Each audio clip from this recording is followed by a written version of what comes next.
Hi, welcome to the small shed. Today we're going to learn about wood turning. See you in a minute.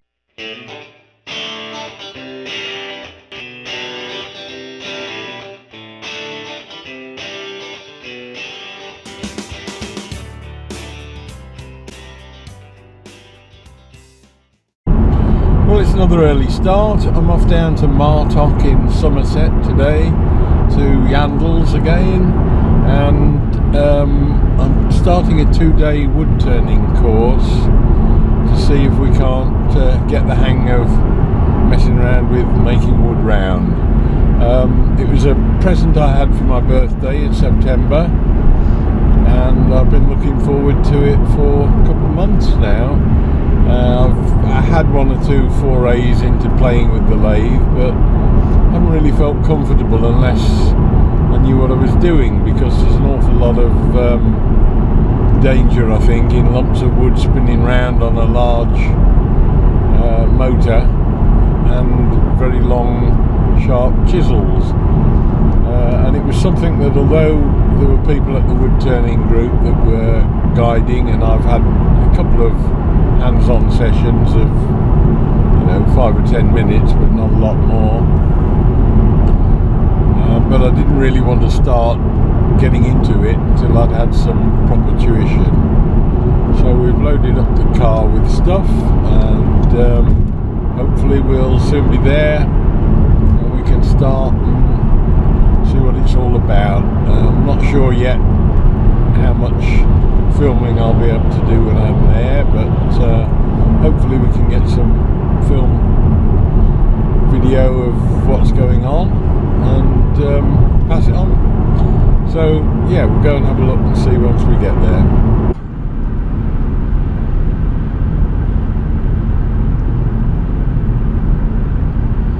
An enormous €22 million a year contract with China. It was the second time in charge. Must that being funded by Billy? This is the national team. This is the China national team. But he's left the job after a 2-1 defeat to Syria. Well, that's thwarted me on the first stage. We're stuck in a car park on the M5 at the moment. The course is due to start at 9:30 and it's nearly 9 o'clock now, and I'm about an hour and a half away, so looks like we're going to miss the first part anyway. So much for starting out early with a chance of having half an hour and a coffee before I get in there.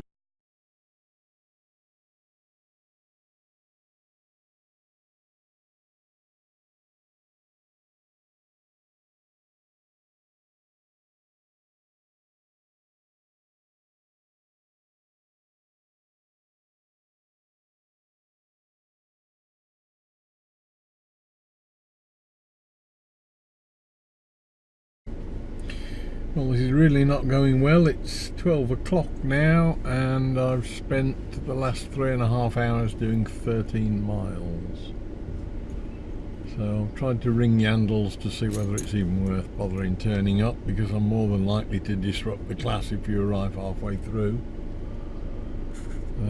But we've actually got off the motorway at long last, so we'll see. We'll head for Martock and see if we can get there at all.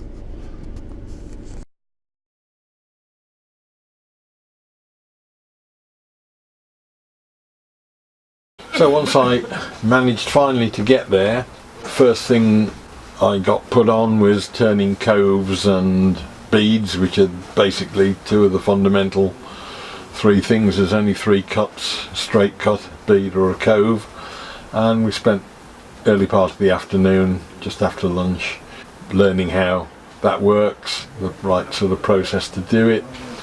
And by then I hadn't actually caught up with everybody else, but we all at the same time then started with a bowl, selected a bowl blank, and by that time, as I say, everyone was pretty much on the same page, and I started to turn the outside of the bowl.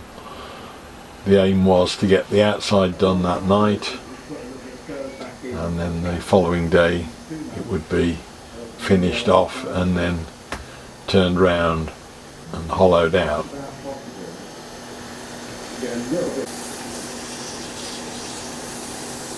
Yeah, so that's now gone. So it looks like you should go down to 120 and you should be okay.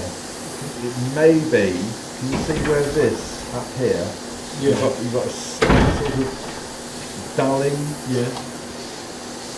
where you're sort of looking at that sort of colour, then this dulls down a little bit, that can also be bruising. Right.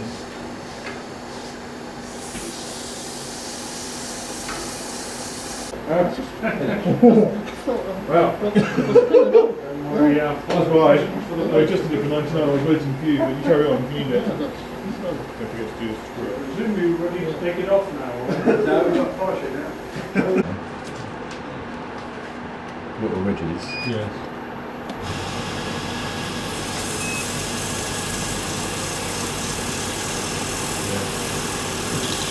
Sleeping girl almost. Yeah.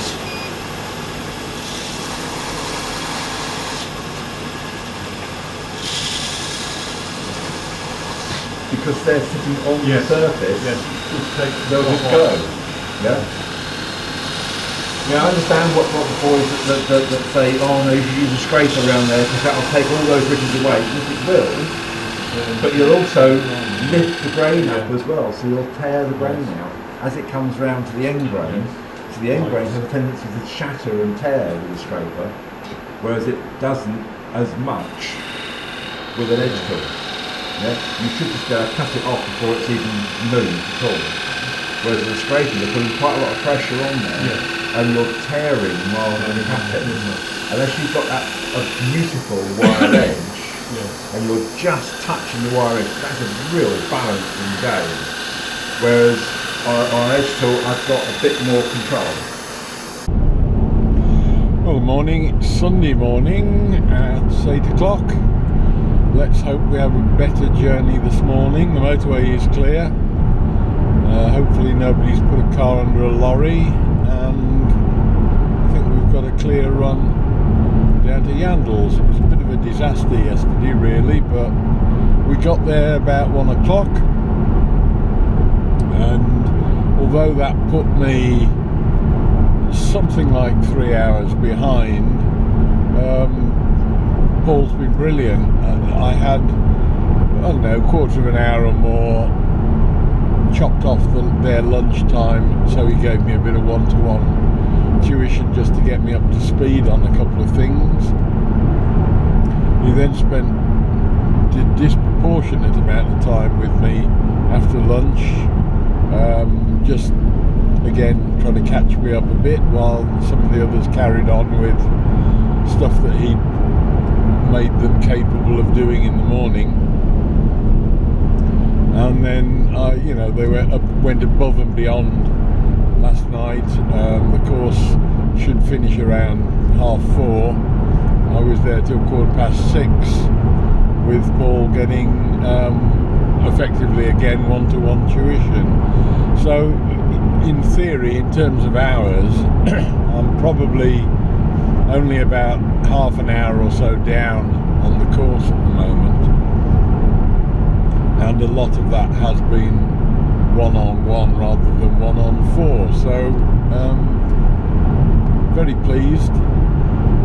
What could have been a completely awful day, and if I'd have got through to Yandles on the phone, it may well have been that we'd have called the whole thing off the way the traffic was and rebooked, but as it is, it's turned out for the best.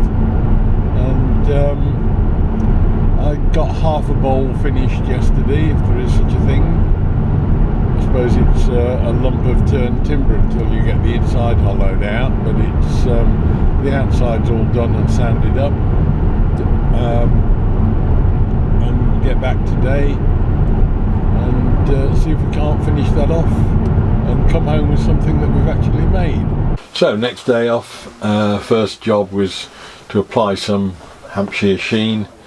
I wanted something that wasn't going to discolour the wood too much, and I was amazed at how much that finish gave a polish within seconds, and that you didn't need a massive amount of grit to sand down to. I think we came down to 240 grit and we were in with a decent finish. Push it fairly hard. line the edging, line the corners that you've got there. What do you reckon? Wow. So is it just a one shot with that, one coat with that? Here's with me, and you don't do several coats. You don't need multiple coats. It just depends on like a lacquer or what you're feeling about it. I mean, if it's gone nice and clean and smooth like that one has, then I'd be tempted just to leave it as it is. It's a combination of waxes. It's a microcrystalline wax with some oil in it and some carnauba wax in it, amongst other bits and pieces. So you've got some colour from the oil. Yes. You've got the fine the microcrystalline wax as a carrier, and the carnauba wax is the shiny bit. Fantastic. Yeah, I like that. Brilliant. It's a very simple finish. Yes. It's a very simple but very effective finish. Yeah. Yeah. Leave back on before I put Absolutely. bits. The microcrystalline. It is a microcrystalline wax.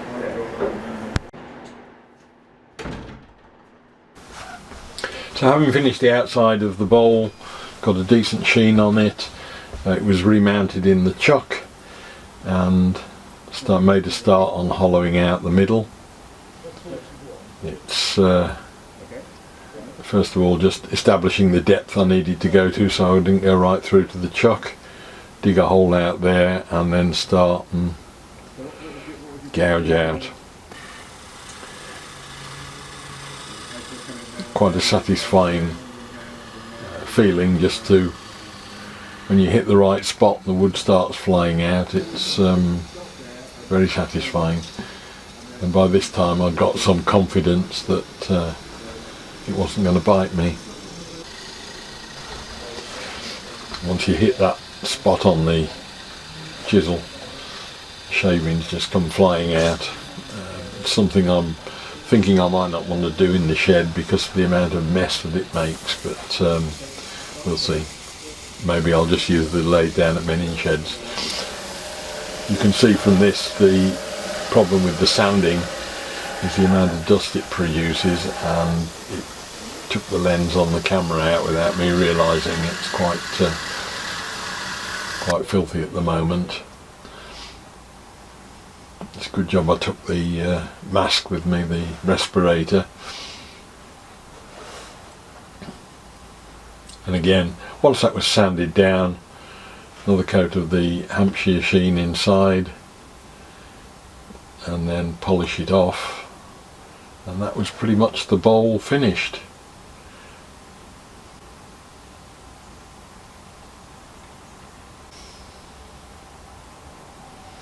You can see there the difference when you clean the lens on the camera.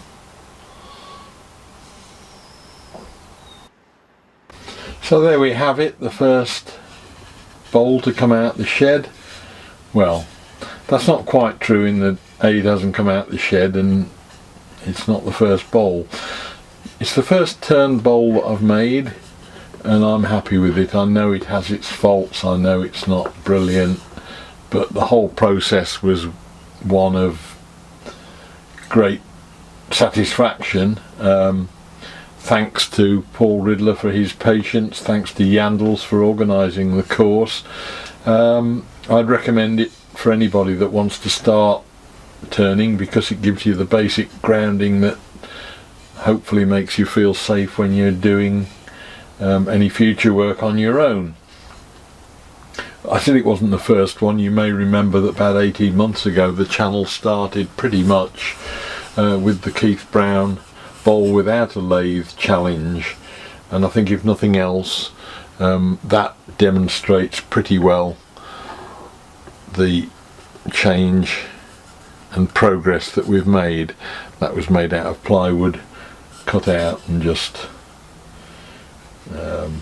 bandsawed out effectively, but I'm quite proud of that, and that will forever be the first bowl that I've made properly. Hope you enjoyed the video. Look forward to seeing you next week, and we'll hopefully have something different to do. See you then. Bye.